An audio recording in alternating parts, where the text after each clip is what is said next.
Welcome to I Said What I Said, a sports podcast giving you opinions not heard anywhere else. I'm your host, Brad Wakai, coming to you from Brooklyn, New York.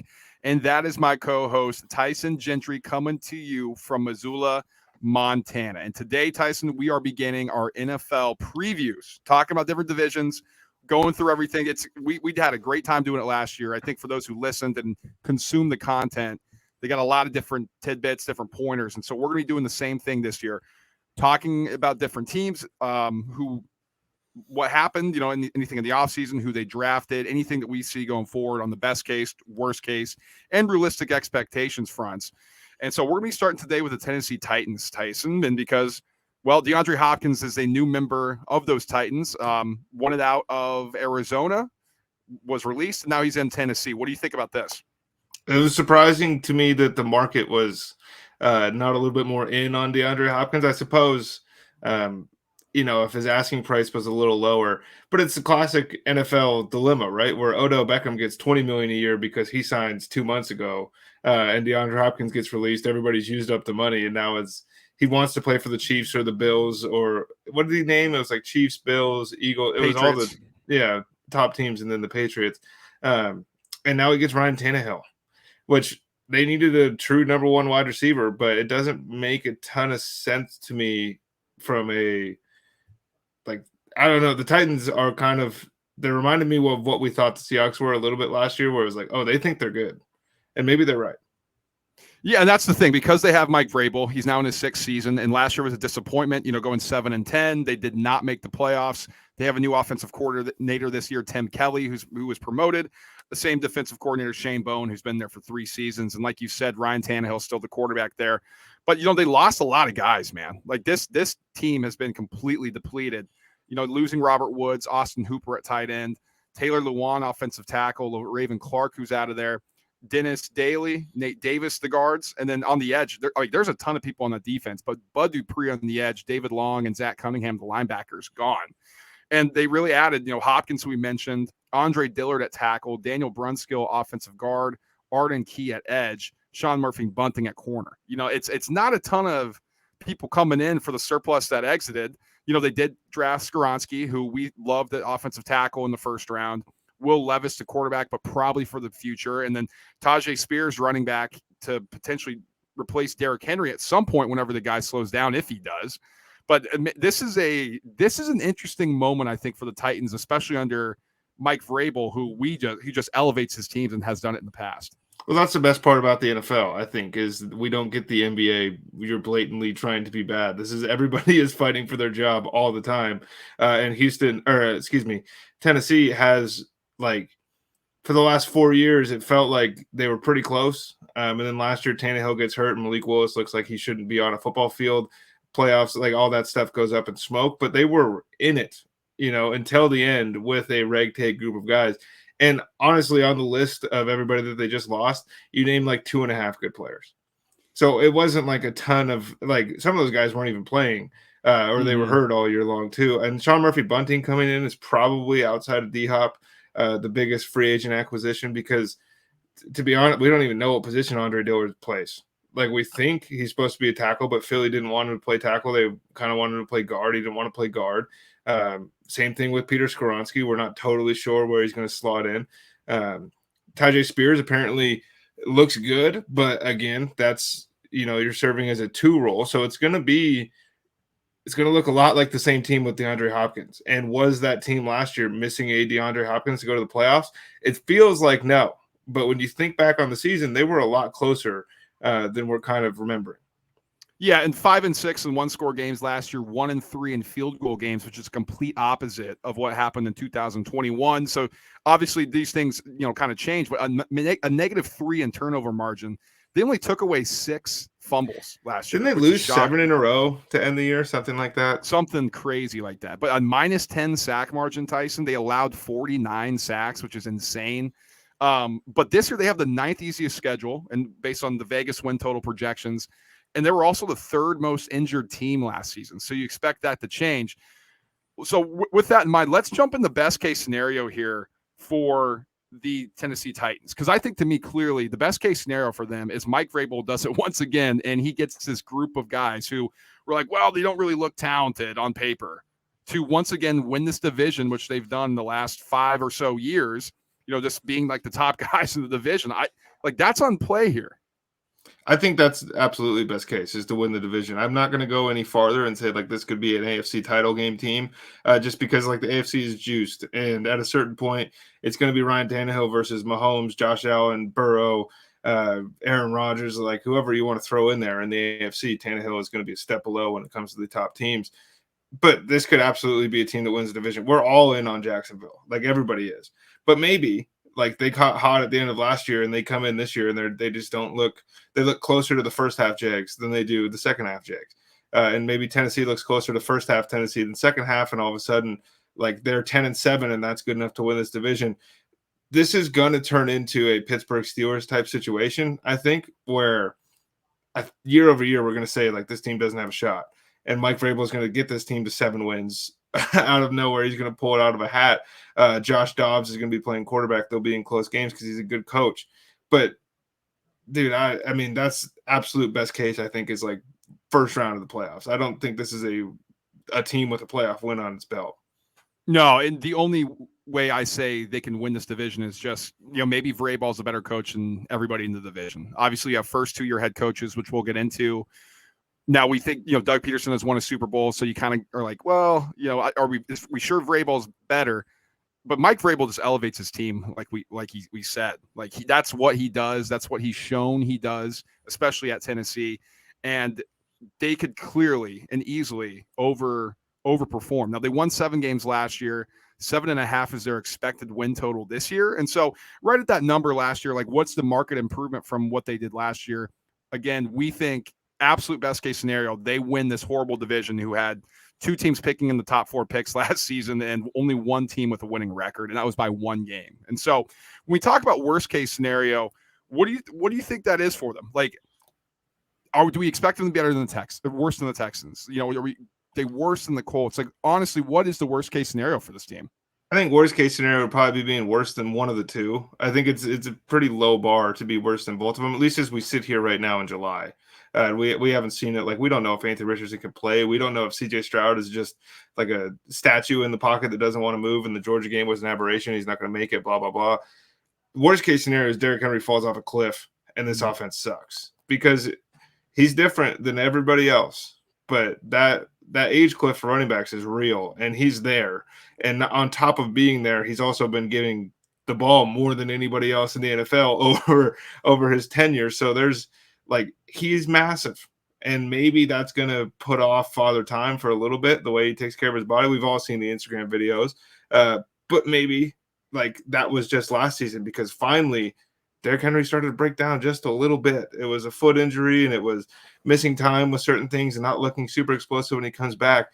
Because if he's not the same guy, then you're going into it with Chigakonkwo, who everyone loves, at tight end. He seems like he's going to be fine. Like, I don't get the Chig love as a top 5 guy. Like, look at the potential, all that stuff. He's little, and he doesn't really, like, he's not really blocking. I know it's not the deepest position in the NFL, but this seems more like his high end could be like somewhere around like a small Dallas Goedert, which is a good player. Don't get me wrong, but it's not Travis Kelce. Maybe Treylon Burks isn't as good as we thought pre-draft, right? And then all of a sudden, you have a 30-year-old DeAndre Hopkins, an injury-prone Ryan Tannehill who hasn't looked like the guy that first showed up in Tennessee, and the offense stinks, and it doesn't really matter what Vrabel has cooking with the defense because they don't score any points. That's the exact same thing that happened last season. I think for me, if Tannehill does get hurt, and let's say Will Levis does get some burn, and he's bad, just like Malik Willis was. Yeah, what if he year, sucks? Oh, that would be just brutal for him. Because then you really, they want to move on from Tannehill. It's clear, like they think they capped out anything with him, especially as he's getting older. But if these young guys that they brought in, and we're not sure, we don't know the development of Malik Willis. Like we all said, he's going to be a project. And then when he wasn't good in his rookie season, we're like, what the hell? What's wrong with him? It's like we were shocked by that, which I didn't understand. So I think, Will Levis to come in, you preferably want him to be a lot more ready than Malik Willis, especially if Tannehill goes down and because Josh Dobbs is out of there. Well, they're saying Malik Willis might not even make the roster. Yeah, he could get cut, which, I mean, we'll see about that. So I think worst case scenario is for them, if you want to look at the quarterbacks, they don't pan out. That is just a horrible situation for the Titans to be in. But realistically, what I'm expecting from the Titans this season is them to win about 8 games. I think they'll overachieve. I just expect Vrabel to do what he does. Like on paper, we think they're going to be pretty bad, but the 9th easiest schedule in a division that they're familiar with, and I think a winnable division. Like, it would not shock me if they won this thing just based on being tough, being more physical than their opponents, because that's what happens in Tennessee. Yeah, exactly. I think realistically for me, they're going to win a couple games that nobody thought they really had a chance going into, just by being like overly prepared. That's kind of the hallmark of these Vrabel teams. They want to come out and get in a fight. I think hovering right around 500 is pretty realistic. And like DeAndre Hopkins is awesome. But outside of him, like I mentioned, it's Treylon Burks, it's Kyle Phillips, it's Chika Okonkwo, it's an old Derrick Henry, it's a Tajay Spears, who's like would look really good, but is also going to be a rookie in limited touches. The skill position group stinks. Like D-Hop elevates it certainly because that's just who he is, but it's not Pat Mahomes back there elevating these guys. It's Ryan Tannehill trying to throw, like I said, to Kyle Phillips, and that's just not going to be a good recipe for success. And I also think part of the reason that they're always among the most hurt teams is because they're always on the older side of all these teams. They bring in Robert Woods, they bring in Julio Jones, like it's year over year they bring in an older receiver that doesn't pan out, and I'm just nervous that this is going to be the next in a long line. They had Andre Johnson at one point. Like this isn't a 5-year thing. This is for 15 years. They've been bringing in guys over the hill. So let's get into the Houston Texans now, because this is going to be the year of the first, right? You got D'Amico Ryan's new head coach, Bobby Slowick, the OC, Matt Burke, who comes over with him from the 49ers, going to be the offense defensive coordinators. We presume CJ Stroud's going to be a rookie starter at some point. Could be Mills. I don't know. I think they should give the reins to Stroud and see what happens. Now, what's interesting to me is when you look at the players they lost on the way out. Brandon Cooks traded them. Philip Dorsett at wide receiver gone. O.J. Howard, who started good but didn't end well. Ogbo Okoronkwo, the edge rusher, he left town. But they did add some interesting pieces, namely Dalton Schultz at tight end, Robert Woods at wide receiver to be a veteran, Devin Singletary at running back, which I think is interesting. Shaq Mason, the offensive guard from the Patriots, which I thought was very underrated.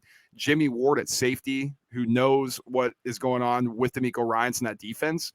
And then the young pieces they drafted. Obviously, Stroud, who we discussed, who we think is going to be their quarterback, but Will Anderson, the edge rusher. You know, we talked about their draft day trades. Juice Scruggs, center of the future, ideally from Penn State. Nathaniel Dell, a young wide receiver. You're getting John Mechie back this season as well. This is one of those things for me when we look at the Texans. All right, we're looking for them to just kind of build forward, right? Like they bottomed out. Let's try to build on the way up. Is that what you're expecting from them too? Yeah, I think this is it's a perfect year for them because granted they don't have their own first round pick next season, which makes things a little tougher. But you're just kind of looking around that, especially on offense at the skill positions, and you're just like hoping two guys. That's it. Take a step and show you they're legitimate, like above average NFL players, and then you're off and running. If you're Houston, if that doesn't happen, you're in big trouble. 3-6-1 in one-score games last year, 1-2-1 in field goal games because they had that tie against the Colts. They finished 3-13-1. Obviously, didn't make the playoffs, but they're turnover margin. They were only -1 last year, which I think shocks a lot of people. But they did throw 19 interceptions. Like that was a problem. They only took away 16, but 19 picks between their quarterbacks. It's not good enough. Not good enough to get it done. But this year they have the 7th easiest schedule based on win total projections, and they were the 14th healthiest team.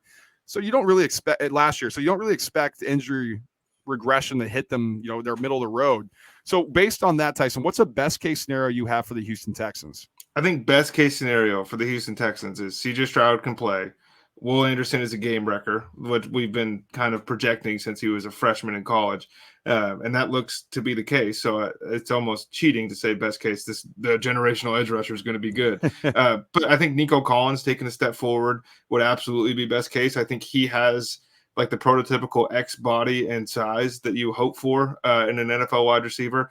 And then one of Mechie, Tank Dell, somebody else to step forward as well.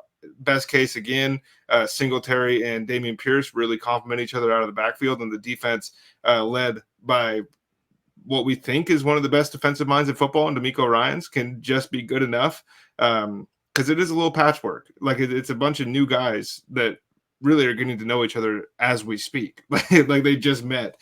So I don't think best case like, oh, this team makes the playoffs, but I think it's a rare case in the NFL where wins and losses aren't really going to tell us a story of the best case for the Houston Texans, because if the young guys can play, they'll be just fine. That's what I'm looking for. Best case scenario, DeMeco Ryans looks like he's not in over his head. That the guys that drafted this year and last year with their great draft capital, like Jalen Petrie, Derek Stingley, Stroud, if he can play. Like they're looking for their QB. Will Anderson, they gave up a lot to get him. If he can play immediately, it doesn't matter. And these other guys that they've kind of pieced together, if they look like they belong, all you got to do is start building, especially if DeMeco is the right guy there. Like that's what you're looking for. I think that's the best case scenario. Now, worst case for me, Tyson, let's be honest. Stroud stinks.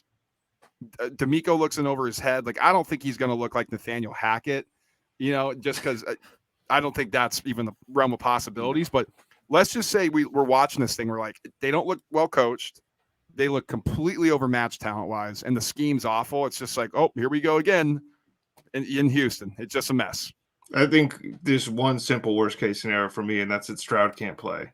Like, he can't go off script. Because at Ohio State, it was a lot of, I'm going to take the snap, I'm taking 2 steps, and I'm throwing the ball here. Like, Garrett Wilson's open. Olave's open. Marvin Harrison Jr. is open. Whoever. Like, it was a stacked room, and it was a lot of, like, on-time, on-schedule plays. And that's just not going to be the case in Houston, because I'm a huge fan of Nico Collins. Nico Collins is, at this point, a solid wideout 3, maybe, for most NFL teams. And like, if that's all he is, then it's on CJ Stroud to kind of elevate this offense. And if he can't do that, then you're kind of shot in the foot this year. I'm a little worried for him, honestly, that if he can't play this year, it becomes a rush situation with CJ Stroud, where all of a sudden he's got a way shorter leash than even Anthony Richardson or some of these other guys that were picked after him. Worst case scenario is they are the worst team in the league, and the Arizona Cardinals get the number 1 pick next year because of it. And realistically, I do expect them to be bad. But I think when we look, the 7th easiest schedule, that's going to help them out a lot.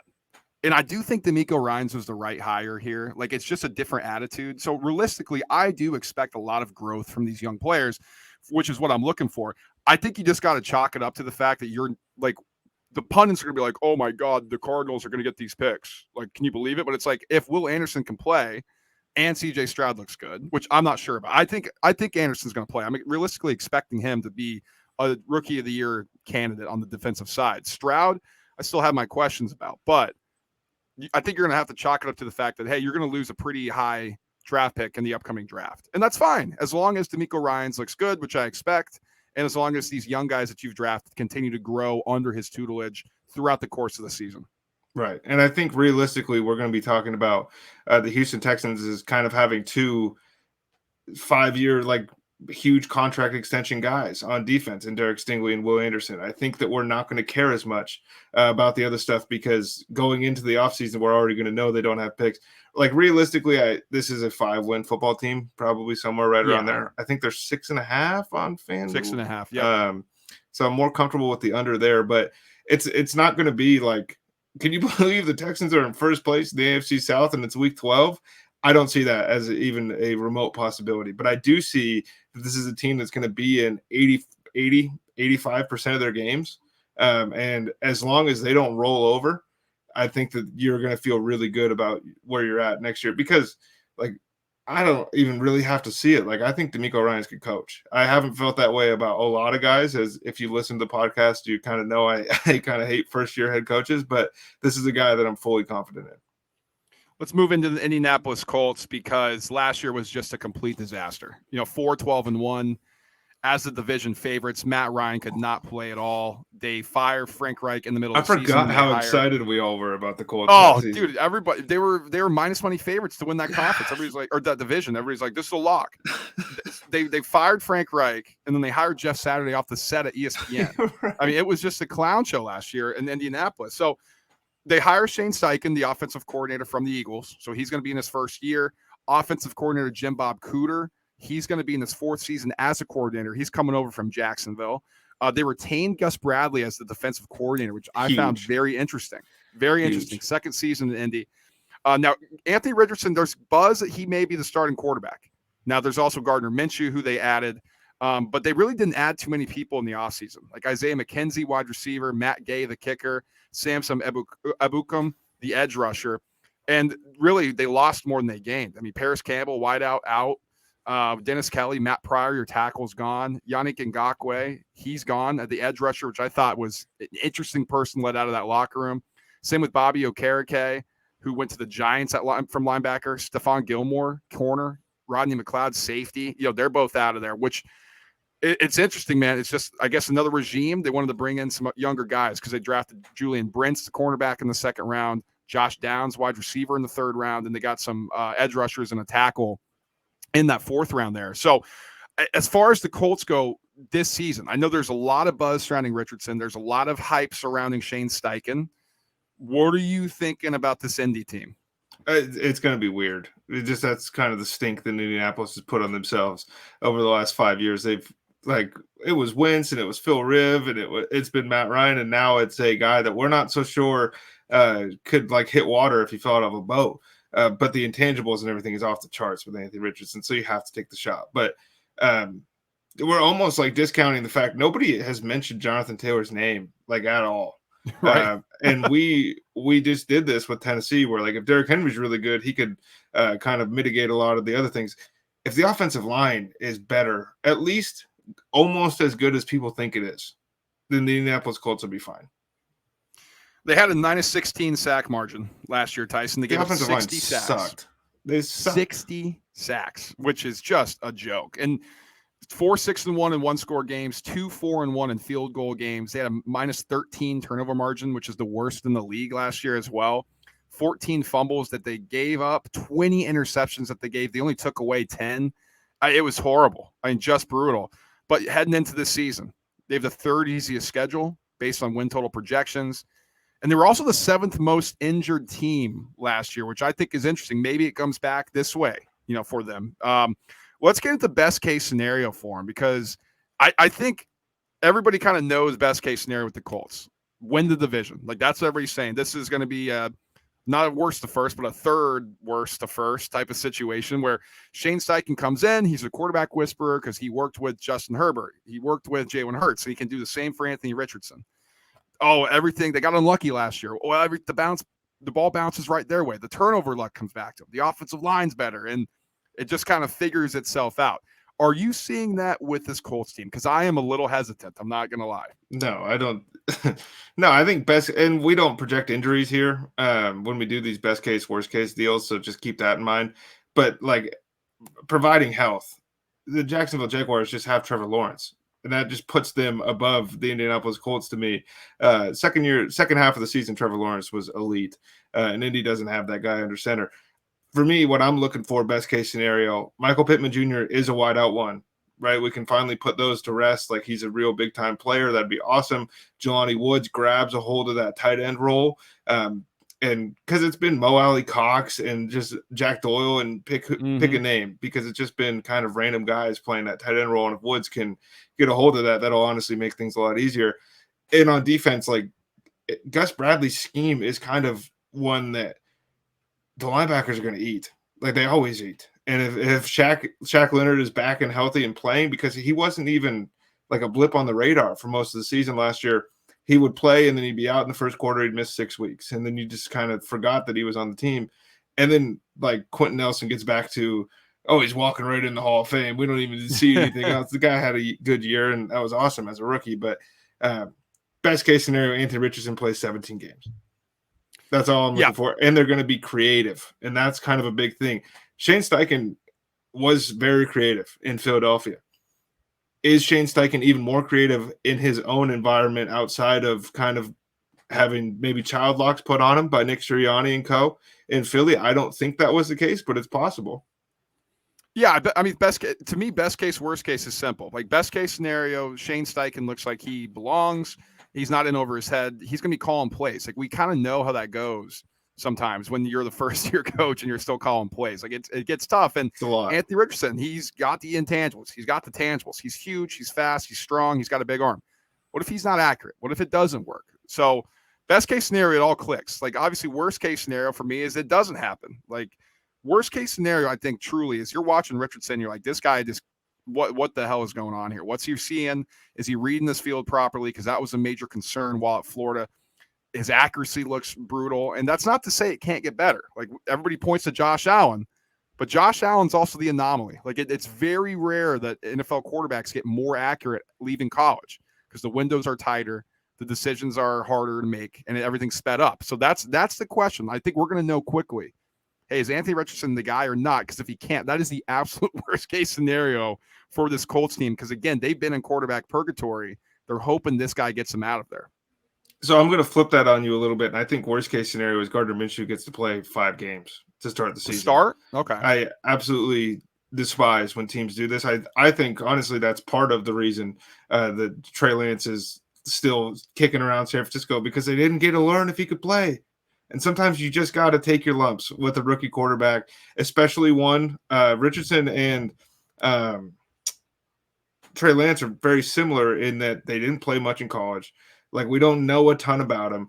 Richardson's actually better from the pocket than Lance was as a college passer, which was pretty interesting to me. That's not something I expected to see when I started looking up the stats. But like, if you don't let this guy play until you're 1-4 and the season is basically lost already, then you're really screwed because the rest of the team's going to be like, God damn it, again? Like, we suck again? I don't really want to be here. Shaq Leonard's not playing. Everyone's keening on Jonathan Taylor because for the first 4 weeks, you didn't show him anything. If Michael Pittman Jr. can't play too, man, that's huge. Because I think we're at a point now. We're at a point now with Pittman where we anointed him as like the next USC wideout that's going to be really good after he had his first good season in the NFL, and he just hasn't touched that height again. And maybe he's Cortland Sutton. Maybe he had that one really good year, and that's just a blip, like an anomaly in his career. I think realistically, like, what I'm expecting to happen is we're going to see major flashes from Anthony Richardson when he does get on the field, and we're going to be like, whoa, this guy. And then we're going to see moments where, like, oh, geez, I don't know. Like, what's he looking at? Like, it's going to be – I think we're going to watch him grow while we're watching the Colts. Like, that's what I'm firmly expecting. I think Steichen's going to have some creative stuff. I do think there will be times when he's in over his head. I don't think Gus Bradley's actually a very good defensive coordinator anymore. I think his scheme is just way too vanilla. Teams have figured out that cover 3 look. So that's going to put a lot more pressure on the offense, which I think could put them into trouble, and I think will. But ultimately, with the third easiest schedule, with a division that is very, very winnable, these teams know each other. They all beat each other. Like, you're going to see the Colts rack up some wins, which will that help them in the long run? Probably, because you want to get back to a winning way. But I think this team is also still in that point where they need assets and they need better players in that locker room. As much as they don't want to admit that they should be rebuilding, they probably should be. And so, realistically, they're going to win games. I think we're going to see moments from Anthony Richardson, but I'm not on this Colts bandwagon. Like, everybody's like, they're winning the division. Oh, and yeah, I hate that. I think the Gus Bradley thing, for me, the reason that I think it's kind of huge that he's back again is it's a system that's super easy to plug and play guys that can't really play. And Indy has a lot of guys on defense that probably can't play. And that's going to be tough. That's something they certainly have to deal with. And it seems like every draft they tend to go the opposite direction. And then we sit here and laud and sing their praises about how well they did. Realistically, this is the Bears from last year, where they might be the worst team in the league, but it's not going to feel like it. Like, I think that we're going to have a handful of Instagram highlights of Anthony Richardson that are going to make you forget maybe that he also went 14 for 31 passing in a couple games. But this is going to be a fun team that if you're looking at for like a long shot team to make the playoffs, this is not it. But if you're looking at a team that you just want to tune into every Sunday, I think the Colts are going to be really – I think they're going to be pretty exotic on offense. Like, I think there's going to be some stuff that Anthony Richardson's able to do that even Jalen Hurts wasn't able to do in Philadelphia as far as with his legs. Like, this dude could be closer to Lamar and Justin Fields with his legs, which I think is something that Shane Steichen could thrive with. All right, let's get into the division favorites, the Jacksonville Jaguars, which is crazy to think about because they went worst to first, finished 9-8 last season, made the playoffs, had the crazy comeback in the wild card game against the Chargers before losing by a touchdown to the Chiefs in the divisional round. Second season with Doug Peterson, second season with Press Taylor as the OC, and the second season as with Mike Caldwell as the defensive coordinator. Trevor Lawrence in his third season seemed like he took that next step late in the season when they started doing their winning. Now, they didn't add a lot of players this offseason, mainly because that was a bunch of things that they did in the previous offseason. So they can kind of sit back. They added the Ernest Johnson at running back, just more depth. Michael Dogby at defensive tackle, Josh Wells at offensive tackle. I'm curious at the players they lost, though. Marvin Jones, wideout. Dan Arnold, Chris Manhertz at tight end. Jawan Taylor, offensive tackle, which I think is a big one. Losing Arden Key and DeJuan Smoot at edge and Shaquille Griffin at corner. Like, those are some names that people know, and those are some guys that can play, which I think is interesting. But, you draft Anton Harrison, the tackle, with your first-round pick. Britton Strange, the tight end, the second-round pick. Tank Bigsby in the third round at running back, who people have been smashed. loving in the offseason. For me, there's a lot of hype surrounding this team, Tyson. I'm not sure if I'm bought into it yet. Like, to me, they're still the Jacksonville Jags. Like, we did this with the Cleveland Browns, too, and they had a sick roster and they had a run. Where are you leaning towards when it comes to the Jacksonville Jags early? I don't think the Cleveland Browns ever had Trevor Lawrence. And I know I've been one of the bigger Trevor Lawrence haters over the last couple of seasons. But from, like, week 8 onward last season, I don't know if there was 5 dudes better than him in the NFL. Like, the stuff he was doing, even if you just, like, his third-year jump would have been okay for most players, but all of a sudden it was like, oh, there's a generational guy that we've heard about. And you didn't even mention, I think, the biggest addition, because it wasn't really this offseason, but Calvin Ridley's coming to town. And if that's the Calvin Ridley, if that's 85% of Atlanta's Calvin Ridley, do people really remember that this dude was, like, knocking on the door top 5? Like, he was always in the discussion. He can play. And I think it was fun to shit on him for giving Christian Kirk that massive deal. Worked out pretty good. He looked pretty good. Evan Ingram, he's going to stick around for a minute. That's going to be weird how Doug Peterson wants to give touches out, and I think that's what I'm most concerned about in this offense, because we've seen Doug just fall in love with players who just don't have it. 4-6 in one-score games last year. They were 2-0 in field goal games, though. But here's what was interesting to me. They were +5 in the turnover margin last season. They were -20 in 2021. Which is crazy, man. They gave away 13 fumbles, but also took away 13. Only 9 interceptions last year for Trevor Lawrence, and they took away 14. And also were +7 in the sack margin, only allowing 28 last season, which is crazy to think about. But they do have the hardest schedule in the division, 12th easiest in terms of win total in the entire league. But they're also the second healthiest team last year. Could injuries be coming back for the Jacksonville Jaguars? That could be a possibility. And something I'm paying attention to. I think for me, best case scenario is honestly AFC Championship game. Like, that's an appearance there. They have the quarterback, you presume. Like you said, was there anybody better than him last year? I mean, top 5 when it came down the stretch for sure in the second half of the season. They only lost by a touchdown to the Chiefs in the divisional game. Like, they were in that football game. This is a stacked roster. You have a Super Bowl winning head coach. To me, they can piece everything together. And if everything breaks right for them again, like, they have enough talent with this quarterback to be in the AFC Championship game. That's the best case scenario. I'm in total agreement here. And I think that whatever expectations that you had for the Los Angeles Chargers a year ago are fair to put on the Jacksonville Jaguars this season. Another part, Brad, like, what does Doug Peterson do better than maybe any other coach in the NFL? He just wins conference games. He's always playing conference opponents tight. The Jacksonville Jaguars last year were 1-4 in non-conference games, 8-4 in conference games. Oof. They go 4-2 in division. That number you assume is probably going to stay pretty close. Got to be better against the NFC, but when it's tough games and they're in division or in conference, Doug Peterson shows up and the guys are ready to roll and they're prepared. And also, the best case is these guys learned how to win.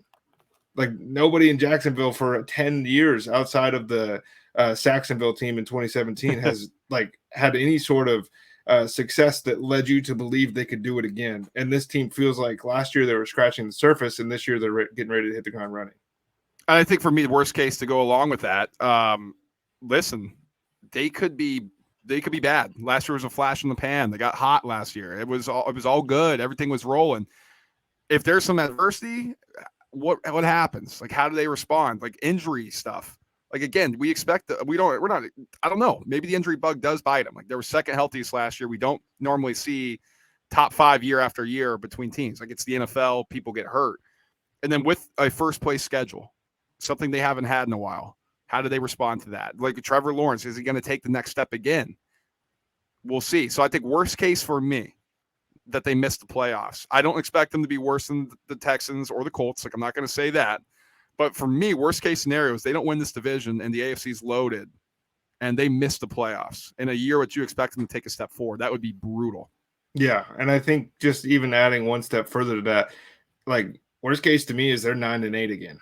And they're just a game above 500, and you've now locked yourself into a contract with Evan Ingram for 3 years. Like maybe that guy was the guy from the Giants, and the last half of last season was a bit of an anomaly. Maybe Doug Peterson doesn't really like Travis Etienne the way that Urban and co. really did to draft him in the first round. Maybe this just isn't that good of a football team, and they were given circumstances last year, like Tennessee. Everybody on the field basically imploding and them losing 7 in a row, like Indy losing 7 in a row, like Houston not only being the worst team in the league, but then screwing themselves out of Bryce Young to start. Like it was a lot of things went really right for Jacksonville. And then if Brandon Staley has any sense in his head, this is a team that doesn't win a playoff game last year. Mm-hmm. And that's a lot of the weight we're putting into Jacksonville is that they won a playoff game when all they had to do was run the ball, just kick a field goal. Like it was whatever. Worst case is they don't make the playoffs, but they finish pretty much the same, because then you're kind of scratching your head and you're like, I don't know where to go from here. Yeah, realistically for me, I expect them to win the division. That's the realistic expectation. Am I going to bet that? I'm actually not sure. I'm not sure. And we're going to do a whole betting preview as we get closer to the season, but like I'm not sure if I'm taking Jacksonville at minus 155 to win this division. Realistically, though, they should win this. I expect Trevor Lawrence to continue his play. I expect this offense to probably be really good with the weapons they have. But again, like you said, Tyson, we put so much onus into. They won a playoff game last year. They're right there when the Chargers beat the shit out of them in the first half, and then just fell apart in the second half because we're not sure that coach knows what he's doing there. And that's the reality of it. And Trevor Lawrence looked horrible in that playoff game too. And so we'll see what happens. But realistically, this team should be winning this division.